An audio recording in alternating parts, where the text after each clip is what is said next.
Bonjour, je suis Hermione Yenokume Huiban, épouse Gidibi. Je viens du Bénin et je suis née dans un petit village du Bénin qu'on appelle Kovey, d'une famille de 8 enfants. Mon père, il est monogame. Ma mère, d'ailleurs, aussi, n'a jamais connu un autre mariage avant celui de mon père. Je suis la Benjamine de cette famille qui ne connaissait pas le Seigneur. Mais un jour, le Seigneur a rencontré ma mère, cette femme courageuse, battante, cette femme de foi, cette femme qui croyait réellement en Dieu. Et va commencer une histoire pour elle. Elle devait maintenant partager cette foi avec toute sa famille, partager cette foi avec ses enfants principalement. Elle s'est battue. Un jour, ma mère m'a parlé du Seigneur Jésus-Christ, puisqu'elle allait déjà à l'église, elle a donné sa vie. Et je l'ai suivie. J'ai donné aussi ma vie au Seigneur, mais c'est un peu sans conviction. Parce qu'il y a beaucoup de gens qui prétendent donner leur vie au Seigneur, mais n'ont pas la conviction qu'ils doivent faire une expérience personnelle avec lui. Et j'ai passé des années dans la foi sans conviction jusqu'au jour où le Seigneur m'a réellement rencontrée. Il m'a rencontrée dans une réunion dans laquelle je suis partie. Et c'était comme si l'orateur me connaissait personnellement. Il parlait. Mais avant, le diable, c'est quelqu'un qui nous ment souvent. J'avais ce caractère de femme dur, ce caractère d'homme, ce caractère d'un peu de rébellion en moi, ne croyant en rien, s'opposant à tout, partout où je passe. Ainsi, dans ce mensonge, je pensais que j'étais la meilleure personne. Dans ce caractère, je me battais tout seul, sans amour, sans foi, sans savoir où j'allais réellement. Et autour de moi, tout était bouleversé. Et quand j'ai rencontré le Seigneur Jésus-Christ, réellement, dans cette réunion, cette personne disait que derrière les apparences que nous pouvons présenter, nous avons un manque d'amour profond en nous. Nous avons besoin que quelqu'un nous aime. Nous avons besoin que quelqu'un nous couvre. Nous avons besoin que quelqu'un nous tienne par la main et nous dise qui nous sommes réellement, afin qu'une nouvelle vie commence pour nous. À la fin de cette réunion, j'ai demandé à ce serviteur de Dieu, mais pourquoi parles-tu comme ça? Alors, je lui ai posé tellement de questions qu'on pouvait poser quand on est dans mon état. Il m'a invité alors à sa réunion du dimanche. Et quand je suis rentrée dans cette réunion, le dimanche qui a suivi, pendant le temps de l'adoration, j'ai senti qu'il y avait une puissance en moi qui était tombée. Cette personnalité que je me suis forgée moi-même, cette personnalité que j'essayais de montrer pour cacher qui j'étais réellement, avait commencé à tomber par un sentiment de faiblesse. Je me sentais tellement vide, comme s'il n'y avait vraiment plus rien en moi. J'étais tellement vide à telle enseigne que des larmes ont commencé à couler de mon visage. Et pendant ce temps, j'ai dit, Seigneur, puisque je ne savais réellement pas prier, je dis, Seigneur, est-ce que tu existes réellement? Je sens à quel point je suis vide, je sens à quel point j'ai besoin de quelqu'un. Mais aujourd'hui, je suis convaincue, je ne sais pas, c'est tellement par ton esprit ou par quoi d'autre. Je suis convaincue que je suis à la bonne place avec la bonne personne. Et pendant que je faisais cette prière, je sentais comme une main me toucher. Je sentais comme quelqu'un mettre ses mains sur mon épaule pour me dire « Je suis là pour t'aider. Je suis là pour t'accompagner. Je suis là pour te restaurer. Je suis là pour qu'une nouvelle vie commence pour toi. » Alors, à la fin de cette réunion, j'étais tellement faible parce que tout était tombé en moi. J'étais réellement une nouvelle personne. Je me demandais, mais est-ce que j'existe encore? Ma vie a-t-elle encore un sens? Je me posais tellement de questions que quand je suis rentrée chez moi, le Seigneur a commencé à me parler.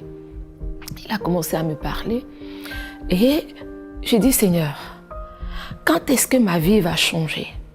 Et première chose, il m'a dit, si simplement tu peux t'abandonner entre mes mains, si simplement tu ne discutes pas le volant avec moi, si simplement tu peux m'obéir, chaque fois je te dirai ce qu'il faut faire. Chaque fois, je te dirai dans quelle direction tu dois y aller. Et comme beaucoup de personnes, on pense que lorsqu'on a Jésus, c'est fini, on ne peut plus avoir de défis, de challenges et d'épreuves. J'étais passée dans une étape d'épreuve où le Seigneur allait vraiment voir si j'étais décidée à le suivre, si j'étais décidée réellement à lui donner la première place et toute la place dans ma vie. Alors, je dis, Seigneur, fais comme tu veux. Je voudrais quand même témoigner parce que je vois beaucoup de gens témoigner à l'époque. Et je ne crois pas en leur témoignage. Je me dis, c'est des choses déjà calculées à l'avance, qui ne sont pas toujours vraies. C'est pour nous séduire, c'est pour nous amener à les suivre, à nous endoctriner. Mais ce n'est pas toujours vrai. Et j'ai dit, Seigneur, maintenant je veux faire mon témoignage personnel avec toi. Je veux pouvoir dire au monde entier ce que tu as fait pour moi. Pourquoi ma vie a-t-elle changé? Ainsi, pendant que je travaillais dans l'administration publique de mon pays, j'étais partie pour démissionner. Et pendant ce temps, c'était un temps dur pour moi. Le Seigneur m'a orientée. Il a réorienté ma vie. Et je suis partie de cette entreprise. Je me suis retrouvée toute seule. Mais le Seigneur dit, mais là où le monde vous abandonne, moi je suis là.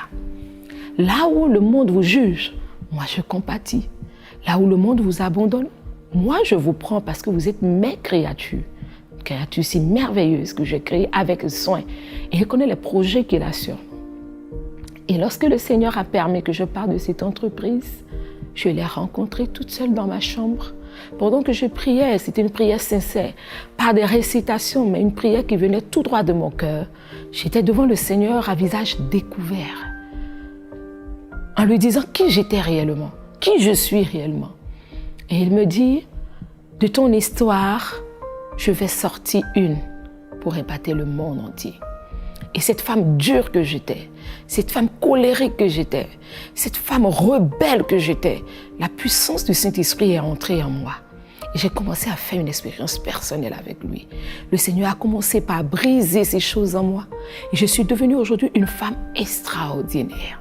Et j'ai compris ma position de femme depuis la création. Je sais qui je suis.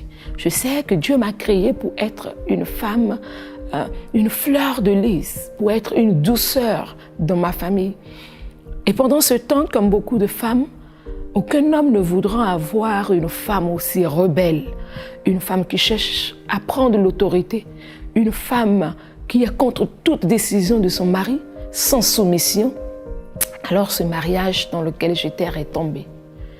Et quand ce mariage est tombé, je me suis retrouvée seule dans la séparation. J'ai longtemps pleuré. Et j'ai demandé au Seigneur, mais pourquoi? Parce qu'aujourd'hui, je veux partir avec toi. Je veux un nouveau départ avec toi. Le divorce est dur, le divorce, c'est pas facile, surtout quand nous avons des enfants.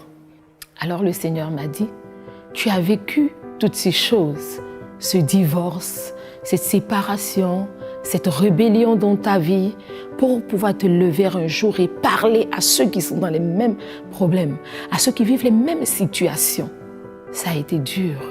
Le Seigneur me dit, maintenant tu dois te battre pour les femmes qui vivent cette situation, pour les femmes que le diable utilise en leur montrant qu'elles sont si vraies, elles sont si grandes, elles sont celles qu'elles devaient être en étant des femmes rebelles, en étant des femmes qui cherchent à prendre le contrôle dans leur foyer.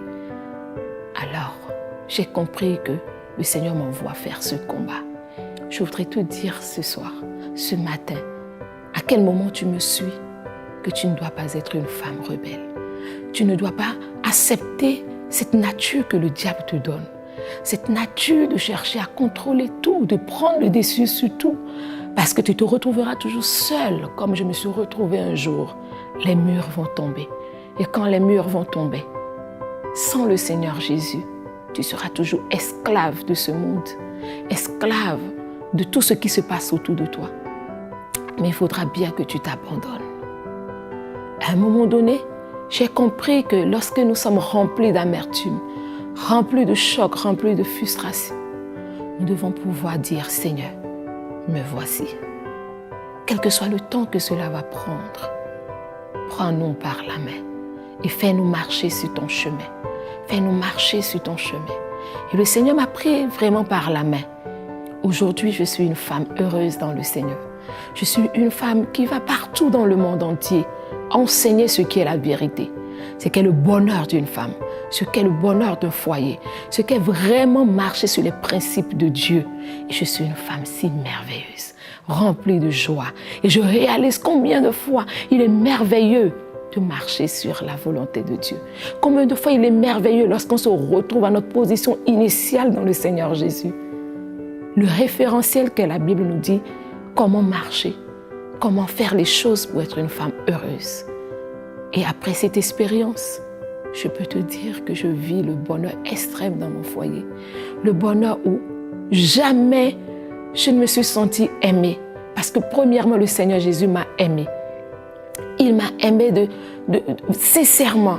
Et moi aussi, je l'aime de tout mon être, de tout mon cœur. Et je vois cet amour du Seigneur se manifester dans cet époux merveilleux qu'il m'a donné. Oui, avant, je pouvais dire, je suis divorcée. C'est fini pour moi. Ma vie n'aura plus jamais de sens. Mais le sens que le Seigneur Jésus a donné à ma vie est un sens merveilleux. Je ne pouvais jamais imaginer que je pouvais me retrouver encore à ce niveau-là encore. Je ne pouvais jamais imaginer que le Seigneur m'aime si tant et qu'il pourrait me donner encore une seconde chance. Oui, il donne toujours une seconde chance à ceux qui s'abandonnent à lui, à ceux qui croient réellement à lui. Mais il faudrait qu'on se débarrasse de tout préjugé, qu'on se débarrasse de toutes les apparences que nous avons, qu'on se débarrasse même des idées que nous faisons. Nous faisons ou des idées que nous donnons au Seigneur Jésus-Christ. Nous pensons qu'il est un homme comme nous, qu'il agit comme nous. Mais non, il est le bon Dieu, le miséricordieux. Alors le Seigneur m'a donné une nouvelle chance. Cette nouvelle chance dans mon foyer, avec des enfants merveilleux.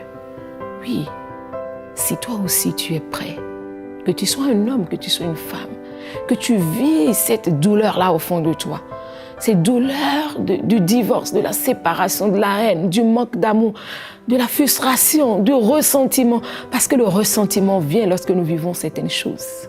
Oui, je te dis qu'il y a quelqu'un, et cette personne-là, il s'appelle Jésus, Jésus de Nazareth.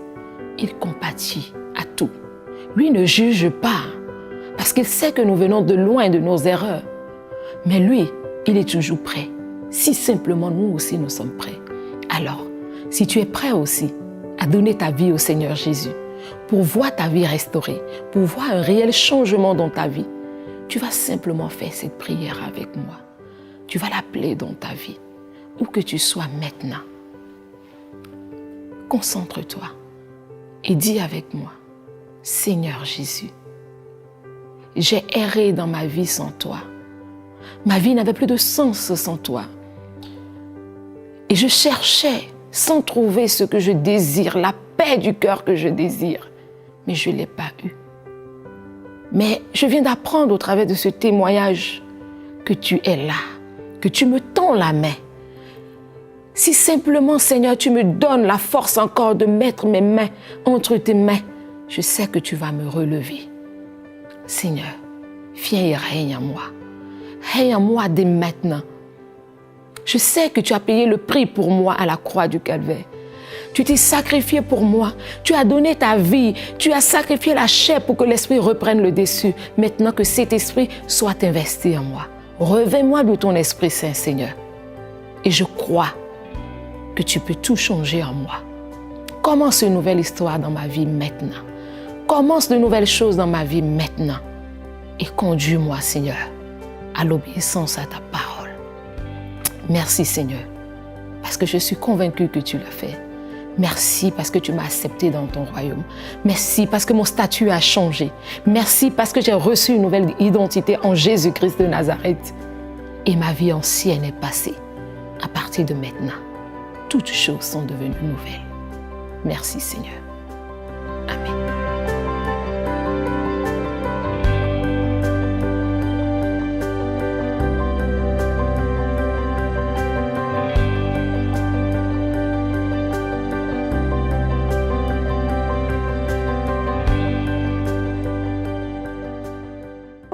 Cette émission est rendue possible grâce au précieux soutien des partenaires d'Enseigne-moi Canal International.